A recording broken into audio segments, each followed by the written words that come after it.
నష్టం వస్తుంది. కనుక సినిమా రిలీజ్ చేయాలి, రిలీజ్ చేస్తేనే మార్గం. ఆ డబ్బు వార్పులలో తీసుకోవడం ఇంకోటో చేయండి, పెద్దలు మాట్లాడండి, ఏ విధంగా చేయాలో, ఏ విధంగా బయటపడాలో, ఏ విధంగా ఇండస్ట్రీని కాపాడుకోవాలో చేయండి. ఈ నష్టాన్ని మనం భర్తీ చేసుకోవాలి. కానీ ఇలా సినిమా ఆపడం కరెక్ట్ కాదు. మాట్లాడకుండా దానికి క్లారిటీ ఇవ్వకుండా అసలు అభిమానుల థియేటర్గానే ఉండడం, ఏ షో పడుతుందో అని తెలియక అలా వెయిట్ చేయడం, ఇట్ ఈస్ నాట్ కరెక్ట్. 14 రిలీజ్కును వేరేస్కి మధ్య ఏంటి సార్ అది? ఏంటి ఒప్పందం ఏముంది అసలుకి? అది ఇప్పుడు ఎందుకు వచ్చింది? లేదు, ఏదో సినిమాస్ దండి, వాళ్ళకి ఏదో పాత బాకీ ఉంది. పాత బాకీ ఉంటప్పుడు వాళ్ళు కోర్టు యాజ్ బర్ లా ప్రకారం వాళ్ళు వెళ్తారు. మనం దాన్ని ఎందుకు వెళ్తున్నాం అని అంటానికి రైట్ లేదు. కాకపోతే వాళ్ళు కూడా హీరోస్ ఇంటర్నేషనల్ బాలయ్యబాబుతో సినిమా చేశారు వాళ్ళు. మరి బాలయ్యబాబుతో మంచి ర్యాపో ఉంది. మరి వాళ్ళు కూడా ఒక మాట అనకుండా మరి మాట్లాడకుండా ఎందుకు ఇది జరిగిందో అర్థం కావట్లే. బాలయ్యబాబుతో మంచి ర్యాపో ఉంది. బాలయ్యబాబుతో సినిమా చేసిన వ్యక్తులు వాళ్ళు ఎందుకు స్టేకి వెళ్ళి ఈ సినిమా ఆపారో అని అర్థం కావట్లే. అంటే ఇక్కడ జరిగినటువంటి మిస్టేకే, ప్రొడ్యూసర్ మిస్టేకా లేకపోతే మరి ఏంటి? బాలయ్యబాబు గారికి ఒక ఇన్ఫర్మేషన్ ఇవ్వాలి కదా, వాళ్ళది తప్పే. కాకపోతే తప్పు అని అంటానికి లేదు. మా డబ్బు మా ఇష్టం, మేము యాజ్ బర్ లా వెళ్తాం. మాకు చట్టం, రాజ్యాంగం ఇచ్చిన హక్కు, లా ఇచ్చిన హక్కుని మేము కాపాడుకుంటాం. మేమే దౌర్జన్యం చేయట్లేదు కదా. యాజ్ బర్ లా మేము వెళ్ళామని అంటే మనం ఏం చేయాలి? అవార్డు కూడా వచ్చింది వాళ్ళకి. కానీ నాకు మాత్రం ఇండస్ట్రీలో ఉన్న వ్యక్తులు కాబట్టి, ఒకసారి బాలయ్యబాబుతో బాగా పరిచయం ఉంది కాబట్టి బాలయ్యబాబుతో కూడా డిస్కస్ చేసుకుంటే బాగుండేమో అని అనిపించింది నాకు. అంటే ఈ సినిమాకి ఇంత ఇబ్బంది రావడానికి కారకులు ఇటు బాలయ్యను, బోయపాటి కూడా అన్నమాట అంటున్నారు. బాలయ్య దాదాపు 40 కోట్లు తీసుకున్నాడు, ఇటు బోయపాటి 30 కోట్లు తీసుకున్నాడు. ఇదే బడ్జెట్ ఎక్కువైపోయింది, వాళ్ళు ఉన్న దానితో తీశారు, ఇంకా భరించలేని పరిస్థితి, ప్రొడ్యూసర్ పరిస్థితి అయిందని అంటున్నారు. ఇది ఎంతవరకు వస్తాం? ప్రొడ్యూసర్ ఇష్టపడి సినిమా తీశాడు కదా, ఇప్పుడు ప్రొడ్యూసర్ ఇష్టపడి డబ్బులు ఇచ్చాడు కదా, ప్రొడ్యూసర్ ఇష్టపడి మరి సినిమాని ఒప్పుకున్నాడు కదా, మరి డిస్ట్రిబ్యూటర్ ఇష్టపడి సినిమా కొనుక్కున్నారు కదా, ఎగ్జిబ్యూటర్ ఇష్టపడి డబ్బు ఇచ్చారు కదా, అది టేబుల్ ప్రాఫిట్ ఉందని నేను అంటున్నా. ఈ డిస్కషన్లు ఎందుకు వస్తాయి? ఆయన తీసుకున్న రెమ్యునేషన్లో ఆయన తీసుకున్న దానికి టేబుల్ ప్రాఫిటే వచ్చింది కదా. అది బాలయ్యబాబుని చూసే ఇచ్చారు కదా, బోయపాటిని చూసే ఇచ్చారు కదా. మన హీరో ప్రొడ్యూసర్ మొక్కం నా మొక్కం చూసి ఇవ్వలేదు కదా, మీ మొక్కం చూసి ఇచ్చారు ఏమైనా? కాదు కదా. కనుక దానికోసం డిస్కషన్ కూడా ఉండకూడదు. సినిమా ఆల్రెడీ టేబుల్ ప్రాఫిట్ అన్నప్పుడు మనం డిస్కస్ చేయకూడదు. మనకి ఇష్టపడి చేసుకున్నప్పుడు మాట్లాడకూడదు. మనకి సినిమా ఫస్ట్ ఇచ్చేటప్పుడు దేవుడు అంటాం, తర్వాత వచ్చే కష్టమైనప్పుడు దెయ్యం అంటే ఎలాగా? ఇచ్చేటప్పుడు మనకి ఏ దానికైతే మనం ఒప్పుకున్నాం దానికి మనం కట్టుబడి ఉండాలి.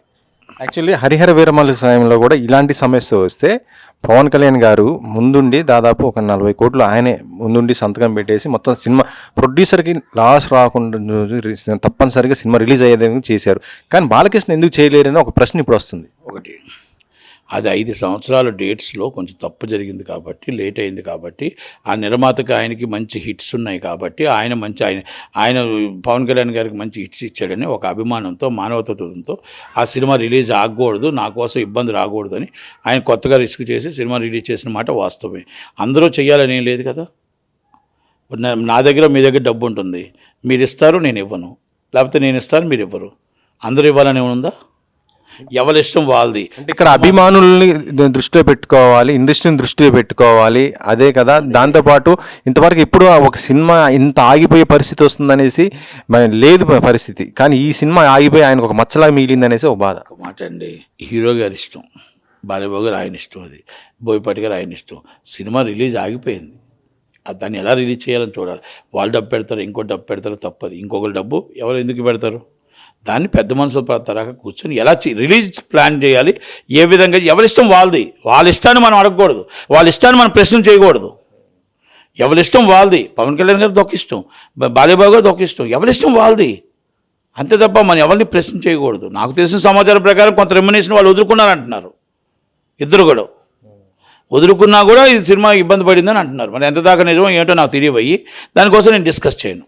అయితే ఇప్పుడు బావ ముఖ్యమంత్రి, అల్లుడు మంత్రి, ఈయన ఎమ్మెల్యే, తర్వాత ఇంకొక అల్లుడు ఎంపీ, ఇంత పొలిటికల్ ఎంత ఉంది, ఈ సమస్యని ఎందుకు పరిష్కరించలేకపోయారు ఏంటి అనే ఒక ప్రశ్న ఇప్పుడు వస్తుంది.